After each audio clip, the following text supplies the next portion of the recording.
Nagbabala ang Cybercrime Investigation and Coordinating Center laban sa mga anilay mapandinglang na online lending app.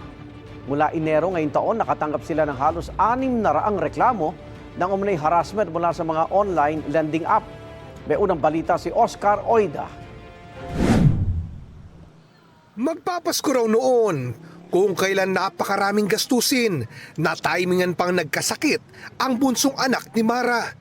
Di niya tunay na pangalan. Napakapit tuloy siya sa online lending. Wala siya masyado kasing requirements, kaya parang naengganyo ako na mag-apply. Tapos sabi naman nila hindi ka haharasin, ganon.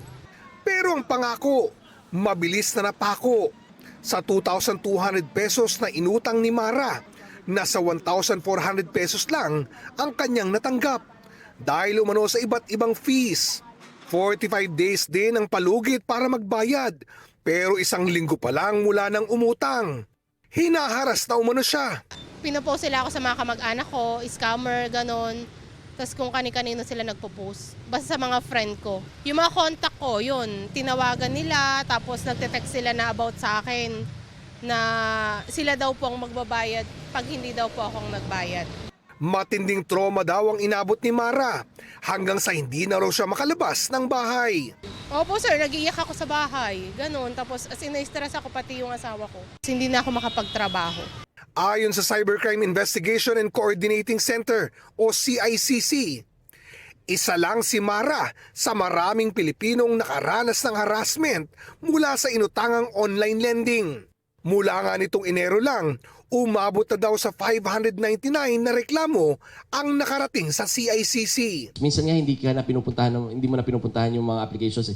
Hindi mo balak mangutang, magpa-pop up sa mga social media pages mo, sa mga sponsored sites. Tapos pag clinic mo na siya, nag-click ka ng amount, nangutang ka na pala. Hindi na sila nanghihingi ng mga credit card mo. Parang pag clinic mo, it authorizes you to share your Facebook details, yung mga anong details na yan. So I have to talk to the platforms as well na yung parang auto-acceptance na yan dapat mawala. Nakikipag-ugnayan na ang CICC sa iba't ibang ahensya ng gobyerno tulad ng NBI at PNP para mapanagot ang mga nasa likod nito.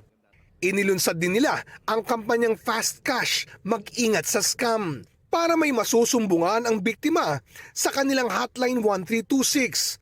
Payo ng CICC, pansinin ang mga red flag bago mangutang.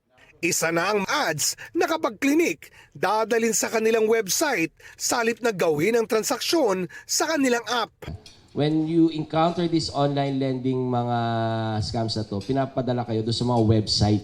So those are the two differences. Parang kasi sa mga apps, vetted na rin to ng mga app stores, ng mga platforms na yan. Magduda din daw kung pakiramdam mo, para kang minamadali. Pag hindi mo clinic to or hindi mo inutang to ngayon, mawawala to in 24 hours. May sense of urgency. Dagdag pa ng CICC, if it's too good to be true, it's not true. Batid daw ng CICC na marami sa mga online lending scams ay nakabase sa ibang bansa.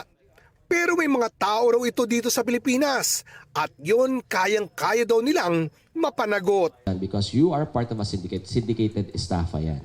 Non-bailable yan. So, just try us. Ito ang unang balita, Oscar Oida para sa GMA Integrated News.